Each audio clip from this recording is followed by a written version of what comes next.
সেইবাবেতো ইমান লেভেলত ক'ব পাৰে। এতিয়াহে প্ৰমাণ পালোঁ। আগৰ পৰাই সন্দেহ আছিল, কিন্তু মানে অলপ হ'লেও মানে ভাবিছিলোঁ, সন্দেহ আছিল, বিশ্বাস নাছিল। এতিয়া কিন্তু একেবাৰে বিশ্বাস হৈ গ'ল যে কথাটো সঁচাই।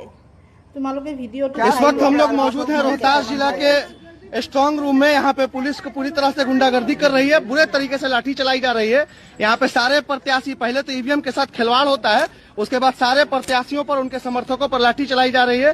इस वक्त हमारे से सासाराम विधानसभा से विनय सिंह जी हैं, रितेश पांडे जी हैं जो क्रागर विधानसभा से हैं, चेनारी विधानसभा से नेहा नटराज हैं, काराकाट से ज्योति सिंह जी हैं जो पवन सिंह की पत्नी है। लाठी गोली चलाना है, सब चलाइए, चलाइए सर, खूब लाठी गोली चलवाइए, हम लोग मर के जाएंगे। भैया भैया भैया मोबाइल पीछे रखो।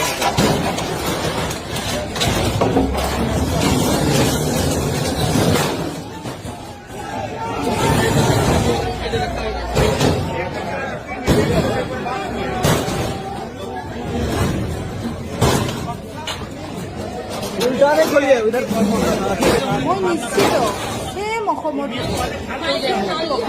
সেইভাৱেতো লেভেলত কয় যে বিহাৰতকৈ ভাল হ'ব এই অসমত। বিহাৰতকৈ অসমত কিয় ভাল হ'ব? এইয়া আগতে মানে কৰি থৈ দিছে ন এই কামটো, এইখানে বিহাৰতকৈ অসমত ভালে হ'ব ন। তেনেহ'লে ভোটিং কৰাৰ কি দৰকাৰ? বেইমানিয়ে যদি কৰিব লাগে, চিটিঙে যদি কৰিব লাগে, তো ভোটিং কৰাৰ কোনো দৰকাৰ নাই ন। আমাৰ নিচিনা মানুহ ভোট দিয়াৰ কোনো দৰকাৰ নাই। মোৰ মতেদি এইবাৰ অসমত ভোটিং একদম লাইভ হ'ব লাগে, লাইভ স্ক্ৰীন বাহিৰলৈ দি দিব লাগে, কোনে কাক ভোট দিয়ে আৰু কেইটা ভোট হয় লগালগ কাউণ্ট হ'ব লাগে, লগালগ কাউণ্ট হ'ব লাগে। লাজ নালাগে আকৌ মাইকৰ আগত আহি কেনে আকৌ ডাঙৰ ডাঙৰ ভাষণ মাৰিব। প্ৰমাণ মানে গোটেই জীৱনটো মানে শাসন কৰিম বুলিয়ে ভাবি থৈছে মানে। এইখানেতো আগে ভাগে একেবাৰে কৈ দিব পাৰে, এইটো সেইটো সেইটো ৰাহুল গান্ধী য'তে যায় তাতে বোলে বিজেপি জিতে, এইবাবেতো ক'ব পাৰি, হয়নে নাই?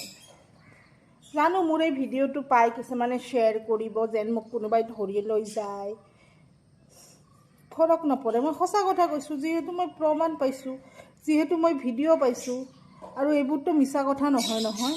এইখানেতো ৰাহুল গান্ধী ডাঙৰীয়াই কৈছিল যে গাদ্দি চোৰ ভোট চোৰ, এনেকুৱা নাছিল। ইমান লেভেল আছে, ডাইৰেক্ট লিগেলভাৱে খেলিব লাগে, কোনে জিতে কোনে হাৰে দেখা যাব নহয়। লিগেলভাৱে খেল, যোন পাৰ্টি জিতে জিতিব, সাহস